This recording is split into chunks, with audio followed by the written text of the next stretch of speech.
നമ്മൾ കഴിഞ്ഞ ദിവസമില്ല ഉച്ചയൂണിന് തീയലാണ് കൊടുത്തതെന്ന് പറഞ്ഞപ്പോൾ 3-4 പേര് കമൻറ്റ് ഇട്ടിട്ടുണ്ടായിരുന്നു കേട്ടോ. ചേച്ചി തീയലിൻ്റെ റെസിപ്പി കാണിക്കുമെന്താ ഇന്നാ പിടിച്ചൊരു തീയലാണ് ഉണ്ടാക്കാൻ പോണത് കേട്ടോ. വെളിച്ചെണ്ണ ഒഴിച്ച് കടുക് പൊട്ടിച്ച് വറ്റൽമുളകും കറിവേപ്പിലിട്ടിട്ടാ.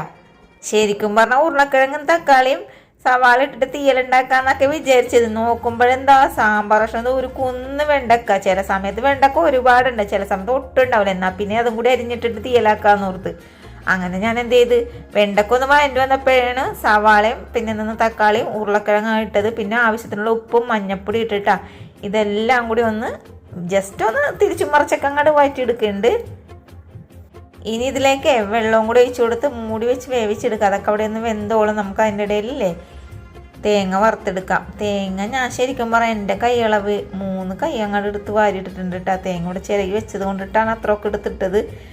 കാരണം കൂടുതൽ തേങ്ങ കാണുമ്പോൾ കൂടുതൽ ഇടാനൊക്കെ തോന്നും എനിക്ക്. പിന്നെ കുറച്ച് കറിവേപ്പിലയും വെളുത്തുള്ളി അങ്ങനെ ഇട്ട് കൊടുത്ത് ഒന്ന് ഇതേപോലെ ഒന്ന് വറുത്തെടുക്കുന്നുണ്ട്.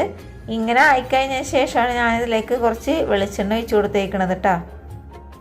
ആദ്യം തന്നെയൊക്കെ വെളിച്ചെണ്ണയൊക്കെ ഒഴിച്ചു കൊടുത്തിട്ടുണ്ടെങ്കിലേ നമുക്ക് വെളിച്ചെണ്ണ ഒരുപാട് വേണ്ടി വരും. അപ്പോൾ അതുകൊണ്ടിട്ട് ഒന്ന് ചൂടായതിന് ശേഷമാണ് കേട്ടോ വെളിച്ചെണ്ണ ഒഴിച്ചു കൊടുക്കേണ്ടത്. ഇനി ഇതേപോലെ മുരിഞ്ഞിട്ടിപ്പോൾ മഞ്ഞപ്പൊടിയും മുളക് പൊടിയും മല്ലിപ്പൊടി ഇട്ട് കൊടുത്ത് മുളക് പൊടിനെക്കാട്ടും കൂടുതലായിട്ടാണ് മല്ലിപ്പൊടി ഇടുന്നത് കേട്ടോ. ചൂടാറിയതിന് ശേഷം നമുക്കിതൊന്ന് അരച്ച് ഇതിലേക്ക് കലക്കാട്ട്. അപ്പോഴേക്കും നമ്മൾ ഉരുളക്കിഴങ്ങ് തക്കാളിയൊക്കെ വെന്തിട്ടുണ്ടായിരുന്നു.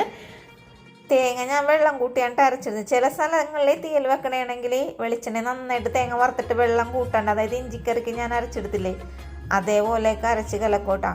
കുറച്ച് പുളിവെള്ളം ഒഴിച്ചു കൊടുത്ത് ആവശ്യത്തിനുള്ള ഉപ്പ് കൂടി ഇട്ട് കൊടുത്തിട്ട് ഉപ്പിൻ്റെ ഇച്ചിരി കുറവുണ്ടായിരുന്നേ. പിന്നെ നമ്മൾ ആദ്യമേ കടുകൊക്കെ വറുത്തത് കൊണ്ടിട്ട് ലാസ്റ്റ് ഞാൻ കടുകൊന്നും വറുത്തൊഴിക്കണമൊന്നുമില്ല. വെണ്ടയ്ക്ക ഉണ്ടെങ്കിൽ ഇട്ടാൽ മതി കേട്ടോ, ഇല്ലെങ്കിൽ ഇടേണ്ട ആവശ്യമില്ല. ഉരുളക്കിഴങ്ങും തക്കാളിയും പിന്നെ സവാള ഇട്ടിട്ട് തീയലുണ്ടാക്കാം. നമ്മുടെ വീഡിയോ സപ്പോർട്ട് ചെയ്യണം. ഇത്ര നേരം കണ്ടതിന് താങ്ക് യു.